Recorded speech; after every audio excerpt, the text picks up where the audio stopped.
He hit his 60th last night. It's pretty good. What a ninth inning for the Yankees. Stanton hits a walk-off grand slam. You should hope that Stanton gets hot if you're a Yankee fan, because having Judge hit home runs, that's nice, but not having length in the lineup means you're not going to get through October. Of course, they have some pitching issues too. But that said, they need John Holmes to start pitching better, I'll tell you that.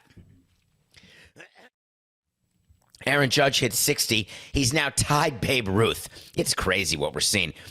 It's taken this long, but this year, Babe Ruth must be, I don't know what's going on wherever he is. He's definitely having some cocktails. But what I can promise you is that his pitching and hitting records are under assault by the two MVP candidates in the American League. Ohtani's doing things that haven't been done since Ruth. Judge is doing things that are making Ruth say, oh, I guess I'm finally moving down the list.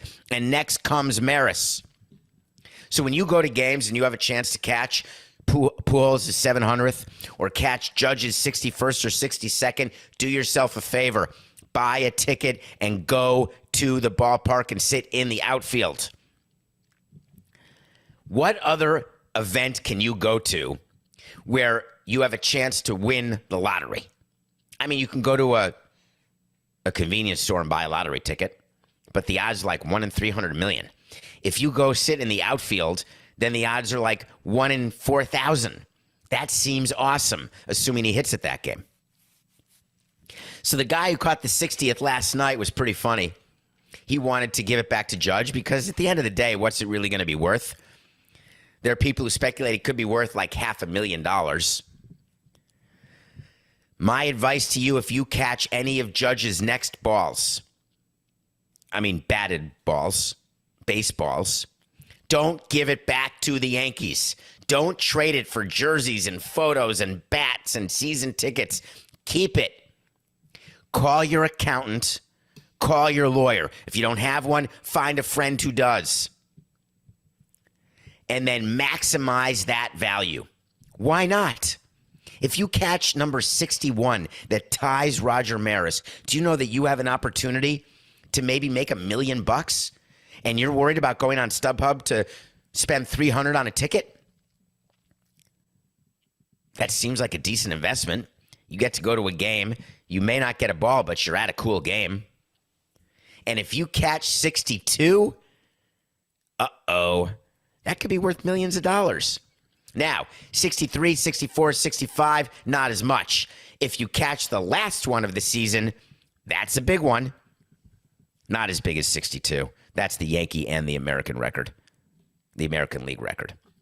So one of the things that people are now trying to calculate is if you had a chance to catch both Aaron Judge's 62nd and Albert Pujols' 700th, which would you rather catch? If you're deciding whether to fly and follow the Yankees or fly and follow the Cardinals, who would you and who should you fly and follow? It's the easiest math equation ever. The Cardinals. I don't think people understand the likelihood of another player to hit 700 home runs. Here's what it is. 0.00. I'm talking Blutarski's GPA. Is there a chance that another hitter will match Aaron Judge, another Yankee hitter? Stanton hit 59 for the Marlins, winning the MVP in 17. Yeah, it got tons of attention. Nothing. He did win the MVP. That was sort of cool, though.